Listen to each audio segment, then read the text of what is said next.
You're listening to Wild Things and Wild Places, a Muley Fanatic Foundation podcast that aims to discuss issues and efforts related to the Muley Fanatic Foundation mission, the conservation of mule deer, furthering the sport of hunting, and sound wildlife management. Everybody knows I'm a Muley fanatic. It's time for Wild Things and Wild Places. And here's your guide, Joshua Corsi.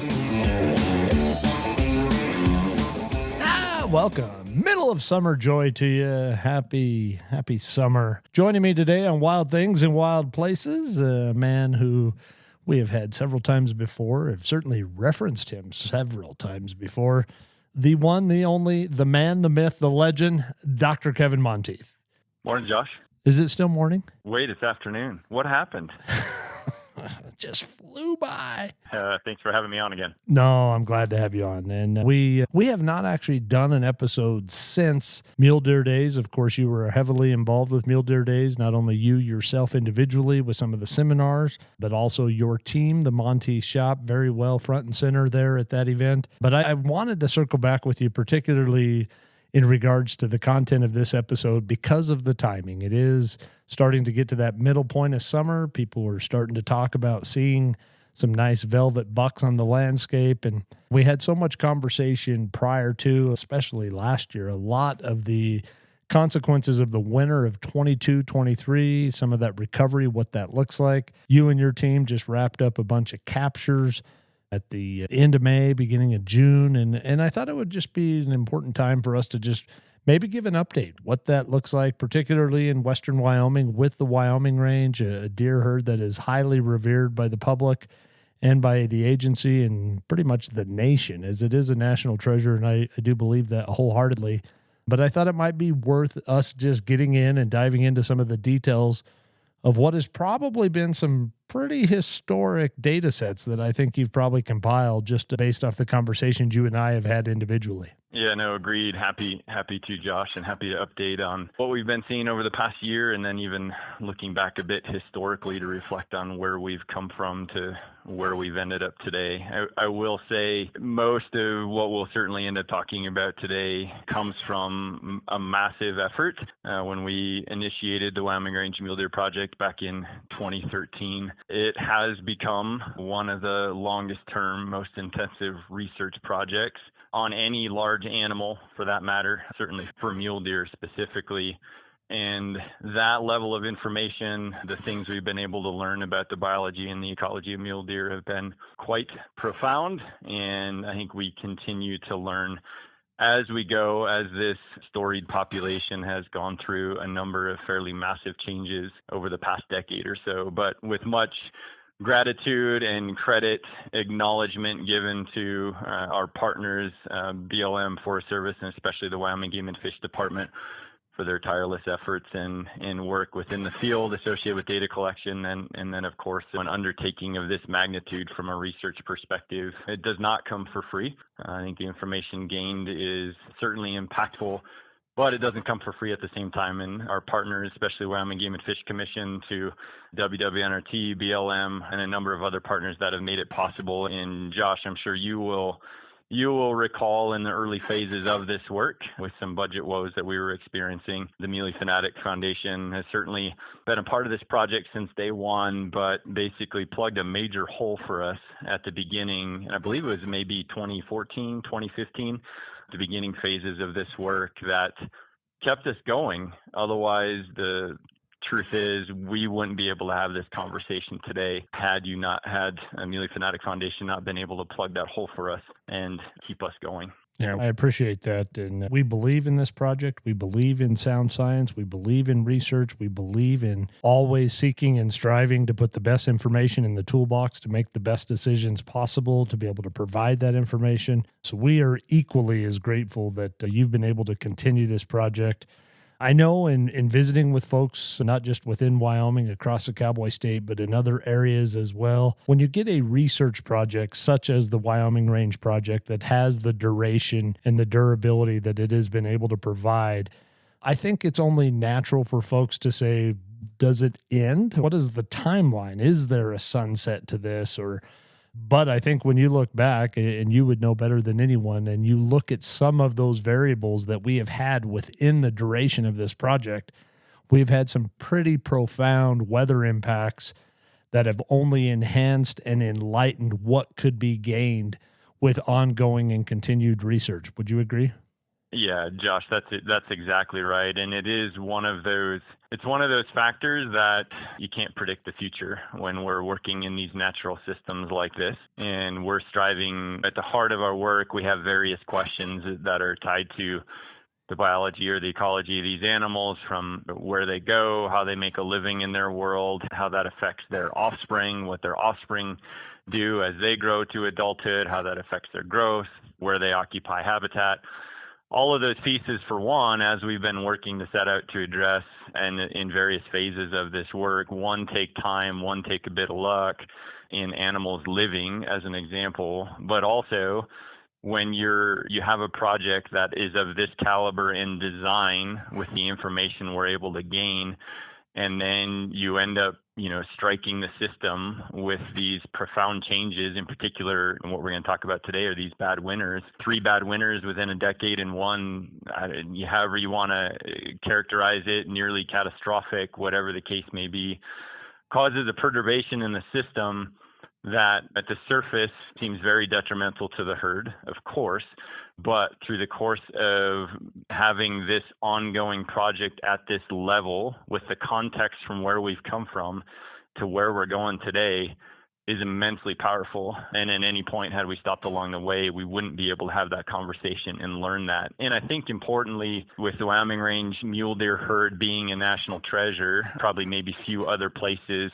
it's a great place to be able to learn, given what it is, but also the implications of work at this level go far beyond just the Wyoming Range mule deer herd. And we're getting at the heart of some of the ecology of mule deer in general, which ideally, and we hope from our perspective, leverages that information that much more and has that much more impact more broadly across the range of mule deer in general. Doctor, what over the last 20 plus years of your experience as a scientist, and a profound scientist at that, what has been the most alarming takeaway that you can finger point to within the Wyoming Range project that is absolutely just a game changer? Is there one, or is it too complex to just be able to single out something like that? It's a profound and a very good question. I do think in particular, this is something that the Wyoming Range project has contributed to specifically, and then through the course of additional work that we've been able to leverage, a lot of which is led by Hall Sawyer in collaboration, and then also some of the work with Matt Kaufman, where we've been able to monitor animals for a longer period of time. And that is, and I think you've probably heard me say this before, one of the very interesting things about mule deer that I think if we don't consider it, we potentially miss the boat on what it means for where they live in their world and some of the long-term consequences of what happens in these changing worlds, in this changing landscape that they live in. And that is simply the level of faithfulness that they have to their world, both from functionally walking the same migratory route each year, heading to the same winter range and summer range each year once an adult. And then as we've been working to learn, even that process potentially being in the occupancy of that space over time, being passed from one generation to the next.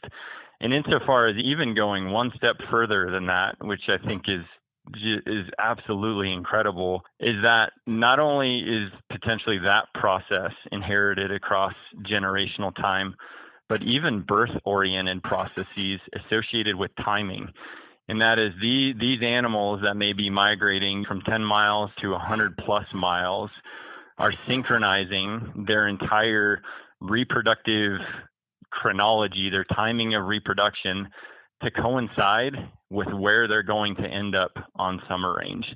And so they're so intimately tied to their environment that things that we could never appreciate or never see unless we get under the hood this far, they're just so intimately tied to their world, to the level where we have, and this isn't an anecdote because we've had it happen multiple times, where we have moms and their daughters giving birth on the same day within a quarter mile of each other, because daughters have inherited that summer range from mom and continue to live in that place and are literally giving birth on the same day is, to me, is completely remarkable. And I think communicates to us the level of intimacy between the environment and these animals that if we fail to consider, we miss the level of, as things change over time, they're going to be very sensitive to it because they're so intimately tied to their environment. Yeah, you use the word remarkable. I find it to be mind-blowing that we've been able to gain that intimate level of understanding.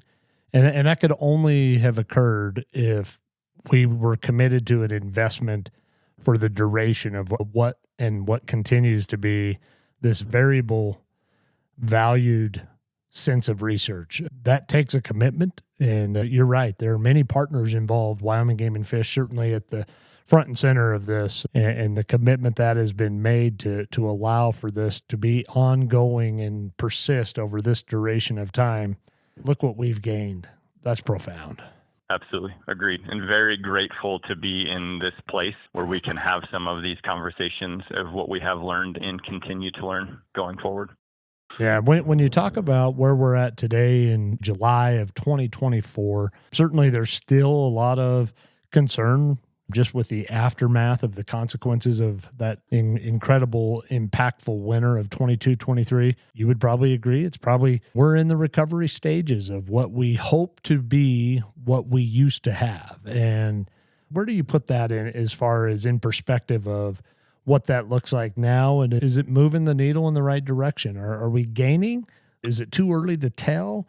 Is it just going to require a lot more patience and a lot more cooperation from the variable of Mother Nature that we can't control? Where are you at if you were going to try to summarize that in someone who is just wanting a brief synopsis of what's the status of the Wyoming range herd now? Yeah, great question. And I think I can probably answer that in short, and then we can break down some of the pieces of the lines of evidence that are pointing in that direction. And the direction that it's pointing, I think, is a direction of hope and excitement relative to what we're seeing in the herd when we think about the context of recovery. And the short of that is, and we can break it down a bit more, but the short of it is animals are fatter than we've ever seen.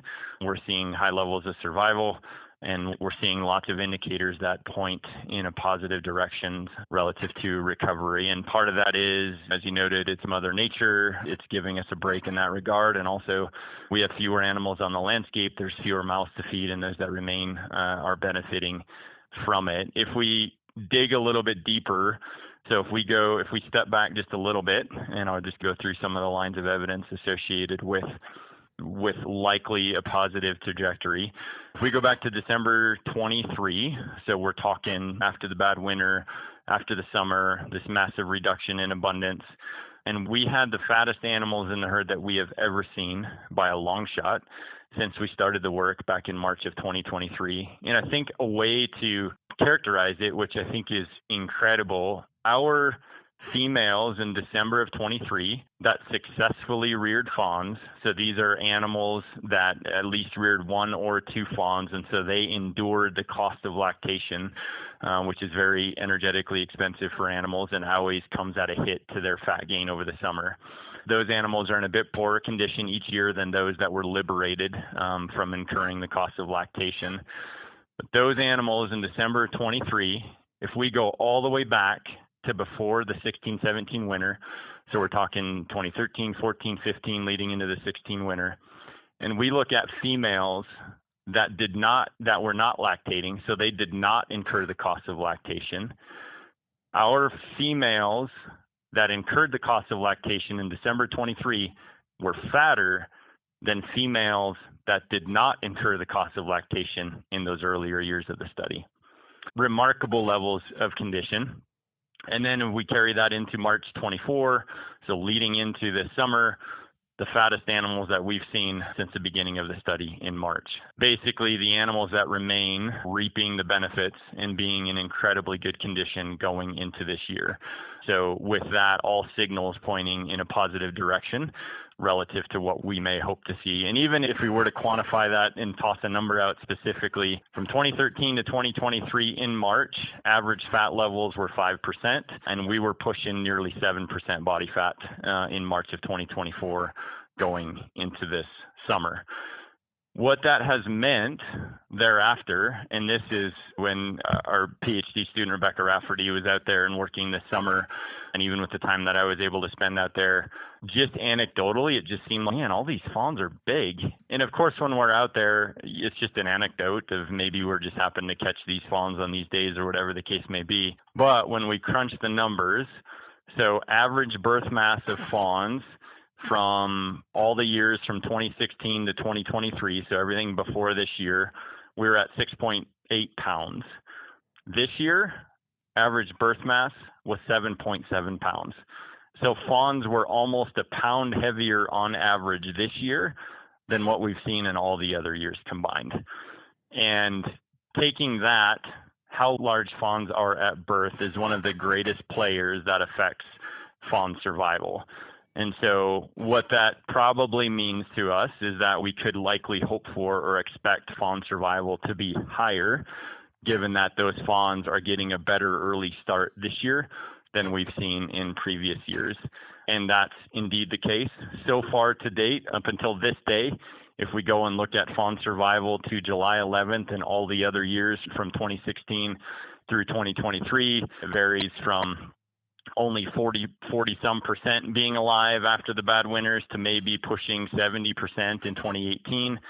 But as of right now, this year, we're at 78% survival to date. It's the highest fawn survival that we've seen since we started doing work with fawns within this system, which again, it's multiple lines of evidence from fat moms, robust condition females, large birth mass of fawns, and higher survival rates of fawns thus far than we've seen since we began this work.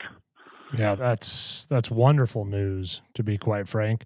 When you put a percentage on that, I know when you think about 1 pound, certainly that makes a big difference when you're only talking the difference between 6 pounds and 7 pounds or 7 pounds and 8 pounds. But realistically, percentage-wise, that's what, 18%? It's a significant amount of more growth, healthier, more redundant, more resilient. All of those things start to play into its ability to be able to survive. And when you get to 78% survivability, that's off the charts, isn't it?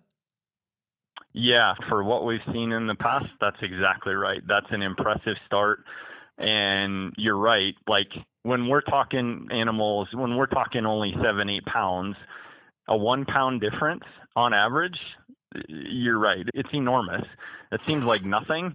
And it's to the degree where even just as we're capturing and monitoring fawns in the field, they just seem big and robust. And in fact, once we crunch the numbers, they are.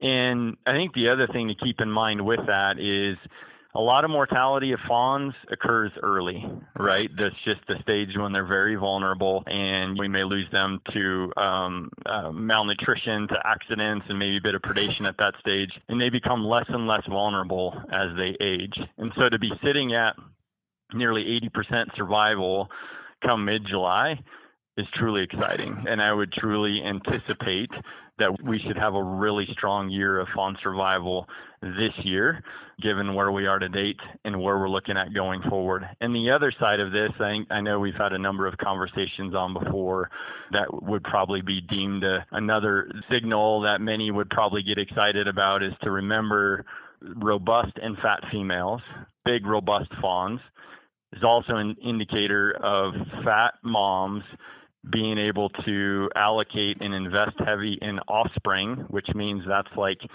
tossing them the silver spoon right out of the gate, which also means reduction in nutritional limitation and these males potentially being able to grow big for the rest of their lives and express their potential. Likely this is going to be a cohort of fawns years from now that is going to produce some very large males, or at least that's what I would anticipate, given how big of a role condition of mom plays in dictating the trajectory of growth for males within these animals. And so all indicators are that we have some very robust offspring on the landscape right now. Yeah, Kevin, in regards to not only that wonderful information, how does that correlate with what you're seeing and what your team has been seeing in relation to twins? Is that data set similar to what you've seen in the past? Are you seeing more twins? Are you seeing higher overall body conditions that reflect that even twins are also above and across the board compared to years past within this data set? Or is it just seem to be a similar thing that you've seen in the past? Where are you at with that? Yep, great question. And in fact, some of Taylor Lachar's work was one of the questions that she worked on specifically in addressing some of these links between pregnancy in deer, twinning rate in deer. And while we do see subtle signatures tied to condition and pregnancy, in particular at older age classes primarily, but by and large, mule deer are just incredibly fecund, even when they're not in great shape. And as a general rule, they're almost always pregnant, and frequency-wise, they're more likely to give birth to twins. We see, and even since the beginning of this work, and even following off of the bad winters, we see very little fluctuations in pregnancy rates and twinning rates. What that comes down to for mule deer specifically is getting them to reproduce or to put fawns on the ground isn't really part of the considered equation for deer. They're doing it. They're very good at it. It's a matter of the robustness or the viability of the fawns that they put on the ground, and then mom's ability to allocate resources to support their growth thereafter. So the point is, we don't see big changes in that, but what we see is their ability to grow and persist thereafter once those fawns hit the ground, and if mom's able to put viable fawns on the ground. Because that is one of the main factors, especially after these bad winters, when these animals undergoing severe nutritional stress, is that one of the leading causes of fawn mortality during those years are stillborns. And it's just a matter of mom's ability to put viable young on the ground. And this year is a great example where they ever able to put viable young on the ground, and really big ones. That's remarkable. When you look for a silver lining in what has certainly been a dark cloud, all indicators are pointing that it's on the right track, I would think. One thing that has been also fascinating for me, in knowing that we have had this type of investment over this duration of time with research, is that when you look at some of the changes or their ability to adapt to some of these impacts that we've had, and as you referenced, 3 harsh winters within a decade, are you seeing something that when you can step back and look at the overall data set, are you seeing a biological change within the species in its adaptation to what we are recognizing to be a change in our weather patterns or climate change or whatever you would want to put on that? Are fawns hitting the ground a little later every year?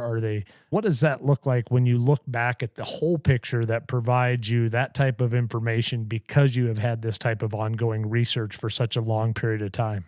Yeah, and is certainly something that we've been scratching our heads about a bit, and some of it motivated by what may be simply observations in our data that cause us to go, I wonder if that could be a thing, or maybe even just speculation from other work that leads us to various ideas. I will say some of the heart of Taylor Lachar's work during her PhD was looking at one of those questions specifically. And it was in part motivated by some work conducted on semi-domesticated reindeer in Norway. And what they observed is that when they were able to shift animals from basically one pasture system to the next, from supplemental feed to not supplemental feed, females very quickly changed how they allocated resources to reproduction, and under nutritional stress shifted in favor of the moms, the females, gaining more reserves at the cost of their offspring. And so if you consider these animals being long-lived animals that have many years to reproduce, as we often characterize their strategy of life, what's most important is for mom to survive. If she over allocates to reproduction and to her offspring, which is one of the most costly things that they endure, if she over allocates and she dies, she loses all of those opportunities to reproduce thereafter. So it's important for her to survive. And so the question that we asked in conjunction with her work was, are these animals that experienced these near death, these life-threatening winters, are they allocating fat differently?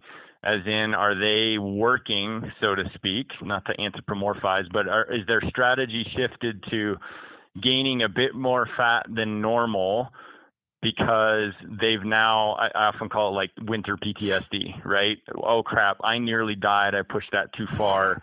Do I need to strive, so to speak, to gain a bit more fat? Now, there's other things that are going on within the population, right? We have the moisture from the bad winters. We have a reduction in density, so fewer mouths to feed, all of which result in improved body fat over the summer. But is there another layer after accounting for those things, both precipitation, the number of animals on the landscape where they live? Is there another layer that is a factor that's tied to have they experienced a bad winter that influences how they're allocating fat and thus basically getting fatter? And what's amazing is that is exactly what we see. It aligns specifically with that work on semi-domesticated reindeer, and that these animals that have experienced these life-threatening winters are gaining a bit more fat than we would expect after accounting for the factors associated with the abundance of the population, the precipitation, and the habitat that they're living in. So they are a bit different. Now, if you take that, and so that's part of why we see increased fat gain, right? It's affected by the moisture, by the reduction in density of the herd, but it's also this signature associated with bad winters as well that makes these animals, after these life-threatening winters, slightly different.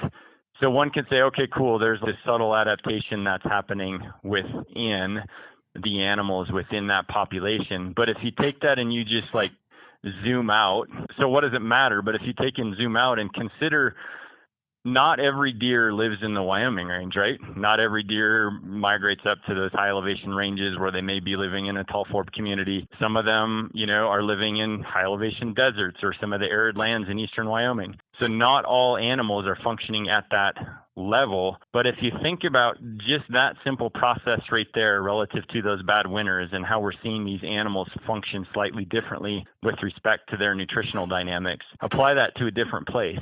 What that communicates to us is we go from one place to the next. We know we see different levels of body fat as we go to one place to the next. But what it also communicates to us is part of that body fat is a reflection of the environment in which they live. Some animals don't need to accrue a bunch of fat to survive the winters that they experience because they just don't experience as bad of winters. And maybe their summer ranges don't support it anyway. But it is this combination of where they live during the summer, where they live during the winter, and the experiences within that define how these animals make a living within each one of their unique environments. And again, I think communicates another layer of these animals are intimately tied to their environment, so much so that even how they're allocating resources to live, to gain fat, to reproduction, are synchronized with the environment that they live in. And we're seeing some of that signal even changing within after these bad winters. What about when you take that and you look at what has just on a trend of just warmer temperatures throughout the year, couple that with drought, chronic weight? I mean, what's keeping you awake at night when you think about where you're at with the research that's been gained and what is still yet to be gained? I would imagine that there is a host or a suite of questions that just as a scientist, that your mind is trying to constantly just be able to come up with questions and then try to identify how do we go about finding those answers. Is there something right now more prominent than not that is really just something you're carrying every day within your conscience on this? Yeah. Another great question. I think there is a few things. One sort of segueing off of what we just talked about, as these animals make a living within the environments, and as intimately tied as they are in bouncing between these seasonal ranges, or even if they're resident animals, and we see environmental changes in the ways in which we do that oftentimes are not necessarily good for growing deer food. In some instances, we see population declines or lost places on the landscape where maybe there's a point where it's just not quite as viable as it used to be on the landscape for these animals historically. And so understanding what that means and what we can do to mitigate, I think, is really important. CWD, of course, is another head-scratching layer that is a factor that is certainly not helping us, where there's a lot of misunderstanding. That is certainly another layer of an added struggle for mule deer. And then one of the other big things I think you and I have talked about before is, even as we consider these factors, from bad winters to other changing environmental conditions to other factors on the landscape that might not be good for mule deer, from how we use the landscape to how elk use the landscape. And as we have spots on the landscape where we maybe don't have deer anymore. And I think I guess it's maybe the nutritional ecologist in me, and thinking about what's the fundamental building block of a population. One, it's food on the landscape. If we don't have that, all the other things we talk about don't matter. But then secondly, it's animals using that food and their ability to access it. And if we don't have that, the food can be on the landscape potentially, but if the animals aren't using it, the population isn't benefiting from it, and we're only going to grow to a certain place. And so what role, again, these intimate ties of these animals to the landscape, their faithfulness to the landscape that they possess, and how some degree of that faithfulness is inherited across generational time. When we see these long-term changes and long-term consequences, what does that mean for us to gain that back? And how do we get there? And will the animals do it naturally? And I think segueing into that, to thinking about where we are in the Wyoming range population right now, when we've lost maybe 70% of that deer herd, and have certainly lost family groups of deer, places on that landscape where deer have always lived. But when you lose all the animals that had the memory of that place and called that place home, what does that mean for us long term? Will we regain that naturally? And certainly if we look back historically, as we've seen fluctuations in populations, one could say, yeah, probably. I don't know how long it's going to take, or what that looks like, or how the animals will do it. Or as an example, right now, when we have this massive reduction in the density of this deer herd, and they are impressively fat, we have these large, robust fawns that are growing up and should be in great shape. Will they become the bold animals that will venture off into the great unknown for them and find new places on that landscape and reoccupy it? Maybe.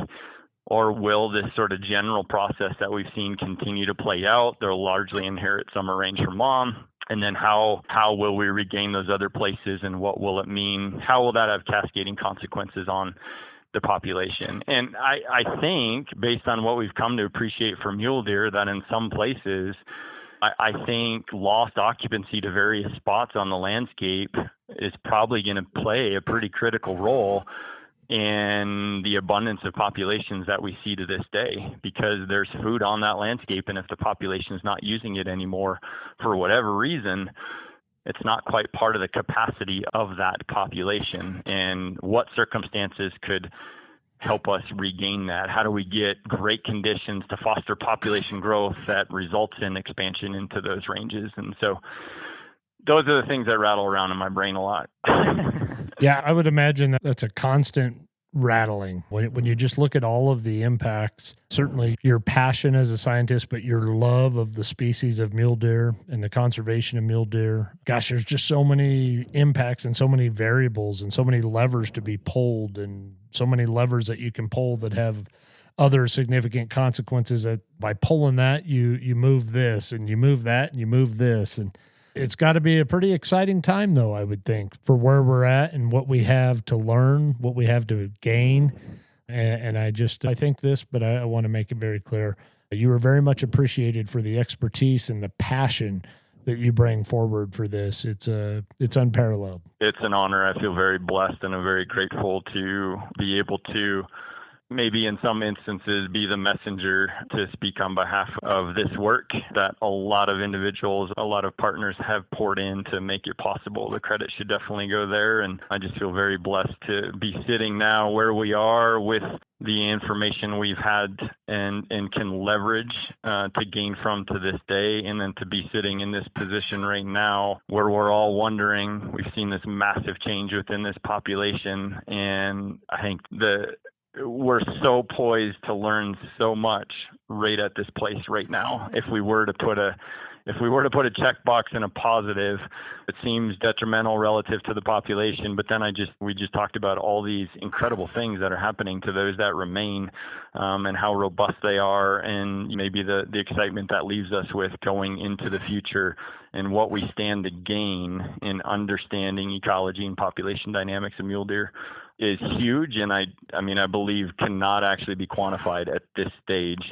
We will only know once we get to the other side and be able to look back again, just as we're able to with what we've learned this far. I couldn't have said that better if I would have tried. If that isn't thought-provoking and let your mind wander to the unknown, but knowing that there's still this path to move forward, to find those solutions, to find those answers, to find those challenges, to identify them, to mitigate them, and maybe some just to accept. It's exciting times nonetheless. Yeah, I appreciate that. That's good insight there, Kevin. You are a man of many talents. I will share this. A lot of people do not realize this unless you were one of the vendors or you were there as part of the team for Mule Deer Days. Of course, all 3 days of the Mule Deer Days event this year, we had the national anthem right before we opened the doors to the public. And the third and final day, that Saturday, you volunteered to sing the national anthem. This is just another one of those, you are a jack of all trades. And I didn't get run out of the room afterwards? Well, no, there was only a handful of us, but... It's true, yeah. No, I just want to tell you, that's my daughter, my oldest daughter, she sang that several times, 2005 to 2008, and then was invited to the more prominent hunting and fishing expo in Salt Lake to open their large event singing that. And that is not an easy song to sing. It's not, but yet is a privilege and an honor to take part in that, though, at the same time. But yeah, agreed. Yeah, no, you did a fine job with that. I appreciate that song, of course, in my mind is like no other, and it's held with the highest reverence. Your willingness to step forward and say, hey, instead of you showing a YouTube video of somebody else singing it to open today's activities, I'd be willing to do that. That was pretty cool. I appreciate that, man. Appreciate you letting us do it, and we'll actually just give all the credit to Taylor Wagstaff, who has an amazing voice, and I think she successfully drowned out mine to make it sound good. We'll pass the credit on to her. Okay. All right. I can go with that. Although I will tell you, I don't know if this probably has not slipped your mind, but this was, several years ago at, I believe, the second annual Man's Face Music Festival that we did. You, Kevin Blake Weldon, and myself attempted to not slaughter the song In Color by Jamie Johnson. In Color, Jamie Johnson. Yeah, absolutely. I won't forget that. I won't forget that. That was awesome. That's a cool song, and that was a cool experience. Yeah, much like Taylor Wagstaff. Thanks for drowning me out.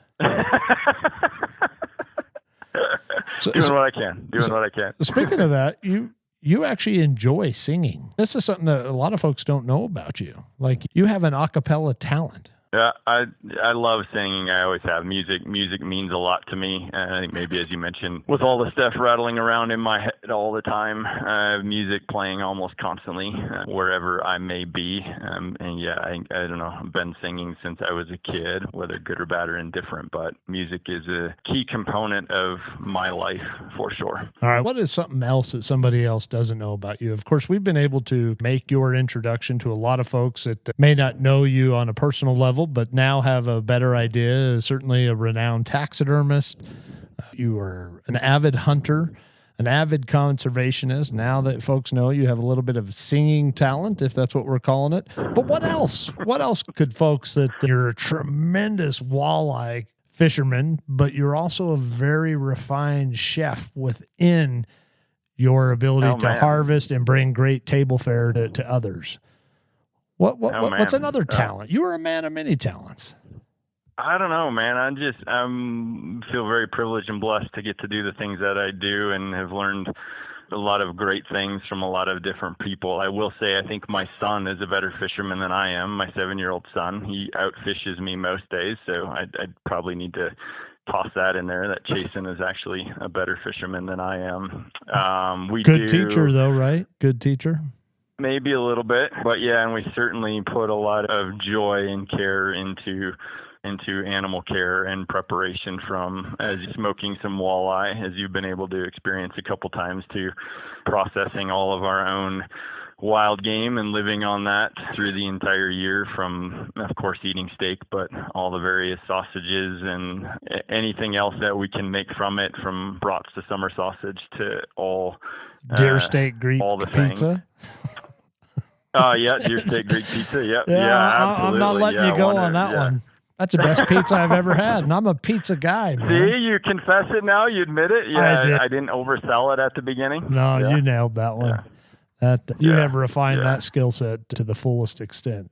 Hey, man, it's been a pleasure to visit with you. I cannot make this type of reference for how talented you are, how grateful we are for your willingness to continue to pursue your passions and to share with others. But since I dropped the hint on your ability to sing, I'm going to put you on the spot. I know you know this song. I'm going to ask you to follow it up with a lyrical bust. Are you ready? No, you're not. There ain't no way you're going to do that. Yes, I am. No, right now. Right now, right here. All right. You know the song. No, I'm not going to prep you. I told you, let's just do this raw and unfiltered. That makes for the best. What if I forget the words? I might need a tee up to it. I don't know. It'll come to you. It'll come to you. Are you ready? All right, I'm ready. All right, here it goes. Boom, boom, chick, boom, boom, boom. Dude, you sound so good. I don't even want to step in there. That was amazing. Oh, come on. I bet you had no idea that we were just going to let that be a thing. No, I'm waiting for you. You're like a beatboxer. Dude. Bust it. Bust it. I can't do that song. Oh, I know you can. I can't. All right. I can't. I was just trying to see if I could make you uncomfortable. Oh, you did. I did. I can hear it in your voice. Yeah. Now, maybe if we dialed up in color, maybe we could have headed down that direction or something. But yeah. All right. Another time. Can I get a promise on that? Another time. Yeah, you got it. We'll do it. All right. Anything that we didn't cover you wanted to get out there? I know we'll have many more opportunities to visit and provide updates, but anything else that you thought was pertinent and timely for right now? No, I think we feel very blessed to be in the position that we are, with all the people that have poured into this work, all of our partners, to be able to sit here and be able to look back at where we've come from and be able to have the evidence to indicate truly on a live basis what these animals are experiencing and what it means for us potentially going forward here. And I think it's exciting, and maybe even more striking than we could have anticipated, even knowing what we do to this day. And appreciate the privilege to be able to be on and update folks as to where we're at. Yeah, if there's a takeaway to share with others in a brief Snapchat of this, is fawns are 20%, almost 18 to 20% heavier than it's ever been recorded, 78% survivability. Boy, if you're looking at a trajectory of recovery and pointing it in a trajectory of in the right direction, boy, this is it. And that's something to be very excited about. I think that's more than significant. As you said, remarkable. Agreed. All right. Thanks, Josh. You I bet. appreciate it. Dr. Kevin Monteith, the man, the myth, the man of many talents. Not so much a myth anymore. Now we've shared a bunch about Kevin. And that's the thing I've always liked about Dr. Monteith. He's very approachable. He said it. You've heard it before on many episodes. He didn't allude to it on this episode, but you know it. He is just a redneck scientist. And boy, he does great work, and we appreciate it greatly. We'll touch base again with Kevin as we talk about the MFF Fellow, and that about to be named to be the new MFF Fellow, with Dr. Taylor Lashar taking a professorship at Utah State University. And we wish her a continued wish of good luck in her new adventures. But yep, that fellowship with MFF, that will continue, and the very important research that will come from that. We'll visit with Kevin another time. This has been another episode of Wild Things and Wild Places. Thanks for taking us along. Happy trails. And that wraps up another episode of Wild Things and Wild Places. But remember, the journey doesn't end here. Make sure you never miss out by subscribing. Whether you're listening to us on your favorite podcast platform, streaming us on our website, or following us on social media, subscribing is the best way to stay connected. Thank you for joining us, and stay tuned for more wild episodes. Everybody knows I'm a muley fanatic.